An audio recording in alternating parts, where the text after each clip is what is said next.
Welcome back. It's Local Edition. I'm Brett Pomerantz. Thanks again for joining us. We appreciate it. Our guest is Tom Schanley. You've seen him in Outlaw and Castle. He has a bunch of big films coming out this summer. We'll talk about those soon.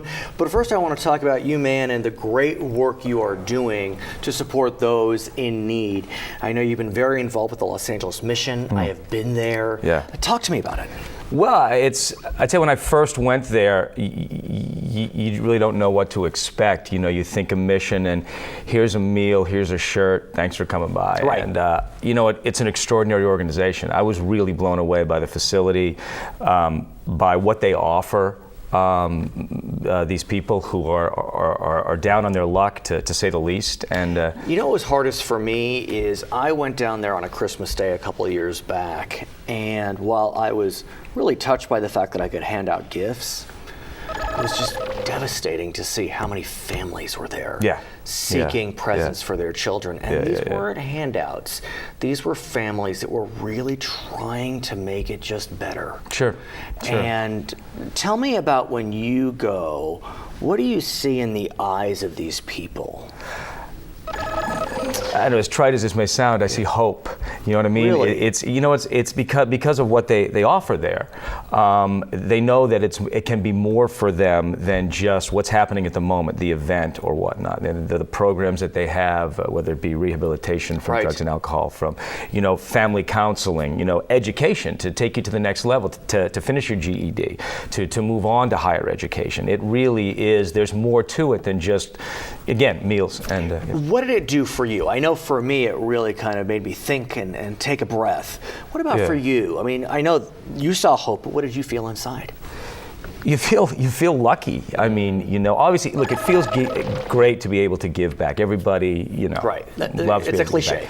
But also, you realize, on your worst day, how good you probably have it. So, Why this organization? You're a busy guy, Tom. You're doing a lot of work. What made this organization the one that you decided to dedicate yourself to? I think it's because it's local. I mean, you see it on the streets. I mean, homelessness, again, another cliche. It's all cliche. Right. But, the United States has so many people who are homeless.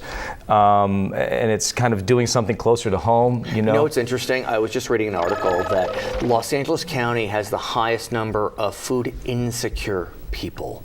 Yeah. So it's a step above homelessness, but it's people that just don't know where their next meal is going to come from. Well, yeah, and everybody the past couple of years, on some level or another, is starting to be able to relate to that. Whether it be, well, we can't do this that we used to do, that was a staple of our lives. Whether it be food or, but maybe it's not food. Maybe it's, well, we can't do that today. We can't do that. So you get a taste of it.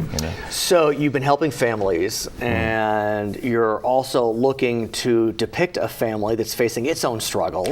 And that is on the upcoming Hallmark film coming in July, Keeping Up with the Randalls. Yes. What a great cast, by the way. I mean, present company excluded, of course. You got Roma Downey, you got Marion Ross. Right. I mean, wow. Yeah, wow. Tell us about the film. People from all over television and various eras.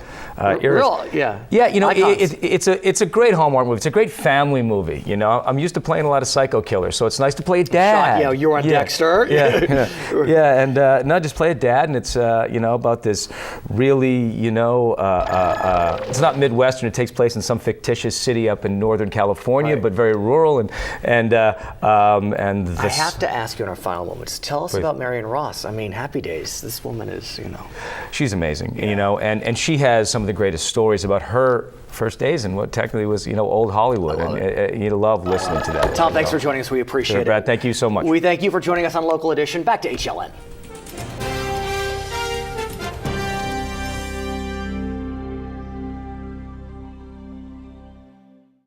I want to reach out to you, the people of Japan, from the other side of the world. You are in my thoughts, in my prayers, in the thoughts and prayers of people everywhere. As you rebuild your lives after the tragic events of March 11th, know that we are with you. And the international community is ready to help. 오웬しています.